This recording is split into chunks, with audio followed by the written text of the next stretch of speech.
शेतकरी कर्जमाफीच्या मुद्द्यावरून प्रहार संघटनेचे अध्यक्ष बच्चू कडू पुन्हा एकदा आक्रमक झाले। शेतकरी कर्जमाफीच्या मागणीसाठी प्रहार संघटनेकडून नव्या आंदोलनाचा आता इशारा देण्यात आला।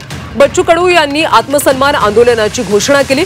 2 जूनला उपमुख्यमंत्री अजित पवार यांच्या निवासस्थानापासून मोर्चा काढून 6 जूनला तो मुख्यमंत्री देवेंद्र फडणवीस यांच्या निवासस्थानापर्यंत काढला जाणार आहे। 6 जूनला शिवराज्याभिषेक दिनी या आंदोलनाची सांगता होणार असल्याचं बच्चू कडू यांनी म्हटलंय। दिलेला शब्द सरकार पाळत नसल्याने आंदोलन करावं लागत असल्याचं कडू यांनी म्हटलंय। शेतकऱ्यांच्या शेतमालाला भाव दिला तर सर्वांची आम्हीच कर्जमाफी करू असं देखील बच्चू कडू यांनी यावेळी म्हटलं। सीएम ते सीएम 2 जूनला आम्ही अजितदादांच्या घरापासून सुरुवात करू आणि सीएमच्या घरापर्यंत 6 जून पर्यंत पोहोचू। 6 जून म्हणजे शिवाजी महाराजांचा राज्याभिषेक, त्या दिवसात त्या आंदोलनाची सांगता होईल आणि जमलंच तर 7 जून पासून उपोषणाला बसतो। गेलेला शब्द पाळत नाही म्हणून आंदोलन करावं लागतं।